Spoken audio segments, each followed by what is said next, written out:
Hello students, welcome in your accounts class. Students, कुछ students के recommend करने पे मैंने डिबेंचर्स का एक टॉपिक जो है उसे थोड़ा सा हिंदी में डिस्क्राइब करने के लिए प्लान किया था, क्योंकि शेयर्स के बाद अभी हमारा डिबेंचर स्टार्ट अभी होना है। तो इसमें इंग्लिश मीडियम के भी हैं हमारे पास और हिंदी मीडियम के भी हैं। इसको अभी डिटेल में हम पढ़ेंगे with journal entries, but initially we will start with the Hindi terms, and then we will go through all the English concepts. Right?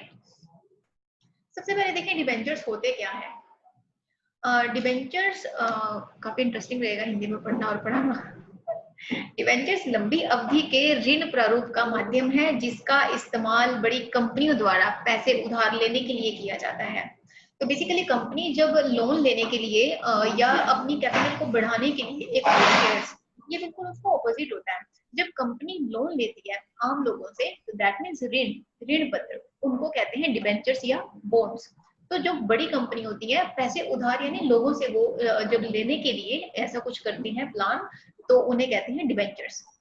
Debenture सबसे आम प्रकार के दीर्घकालिक ऋण है, that means it's a long term loan.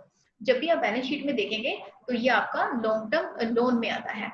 Okay, तो जब भी हमने रेशो के टॉपिक किया था तो उसमें यू मस्ट हैव सीन कि जो हमारे लॉन्ग टर्म लोन्स होते हैं उनमें डेब्ट्स और इक्विटीज और डिबेंचर्स आते हैं। तो debentures are always considered as long term loans, जो किसी आम प्रकार के दीर्घकालिक और जो किसी कंपनी द्वारा पब्लिक से उधार के रूप में लिए जा सकते हैं। That means you can borrow the money from the common people,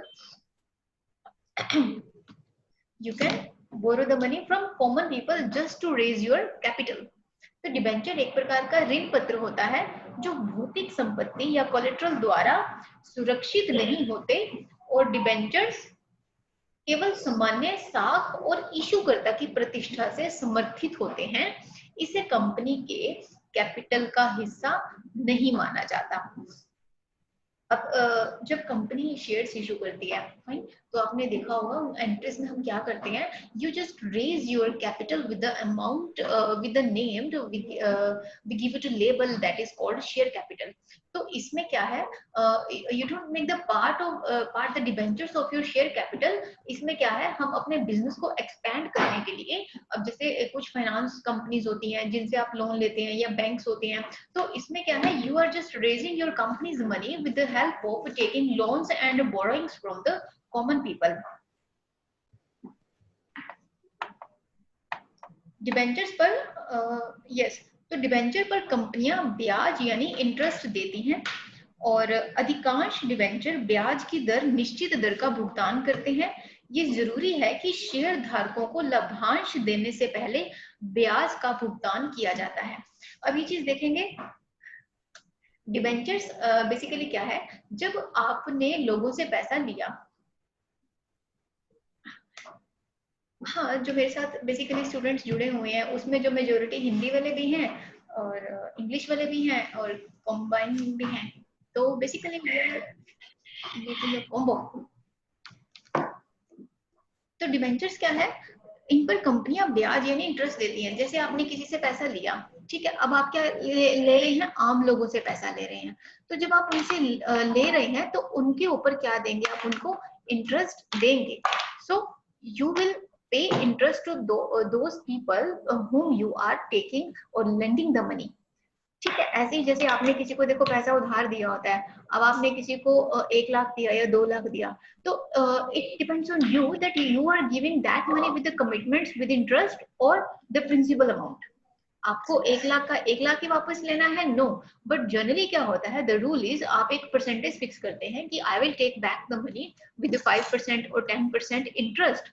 सो जब आप उनसे पैसा लेंगे तो आप उनको उसका ब्याज यानी कि इंटरेस्ट भी देंगे।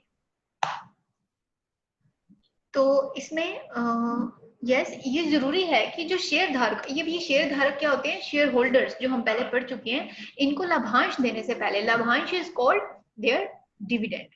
अब जब कंपनी को प्रॉफिट होता है तो कंपनी क्या करती है, उस प्रॉफिट में से उस डिविडेंड को डिस्ट्रीब्यूट करती है उन शेयर होल्डर्स में, और जिससे क्या करते हैं, उस ब्याज का भुगतान किया जाता है। That means when you collect that dividend from the shareholders, what you do is you just pay that interest amount to your debenture holders. तो एक तरफ से पैसा आना और दूसरी तरफ से जाना, इस तरह से you just manage your business. तो ऐसे आप उसको अपना मेंटेन करके चलते हैं, that dividend amount.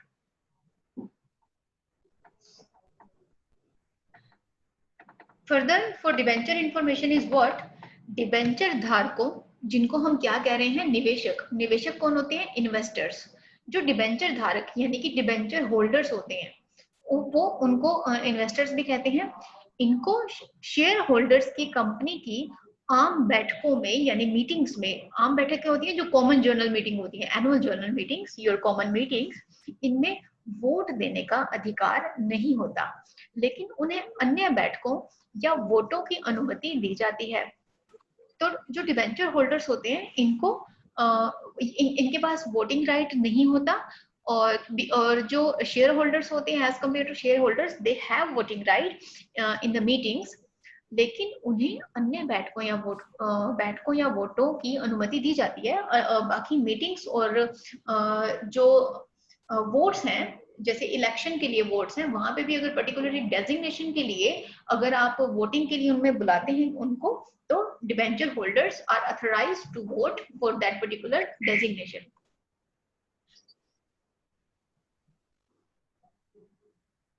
जैसे डिबेंचर में जुड़े अधिकारों में परिवर्तन पर सभी डिबेंचर्स में विशिष्ट सुविधाएं होती हैं. सबसे पहले एक ट्रस्ट द्वारा डिबेंचर तैयार किया जाता है, जो सारी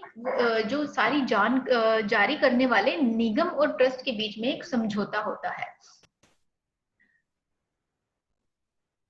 जो फर्दर इंफॉर्मेशन है इसकी,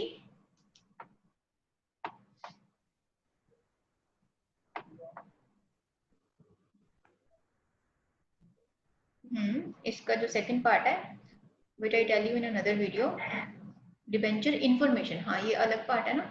wait, I'm continuing this topic with the new video.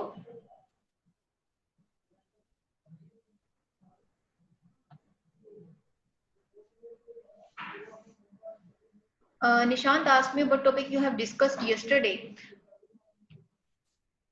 That was issue of shares, लेकिन वो थोड़ा सा लेट बनाया था. वो मैंने ऑनलाइन अभी YouTube पे डाल दिया हुआ है, और गूगल क्लासरूम में ना उसको लिंक मैं भेज रही हूँ अभी.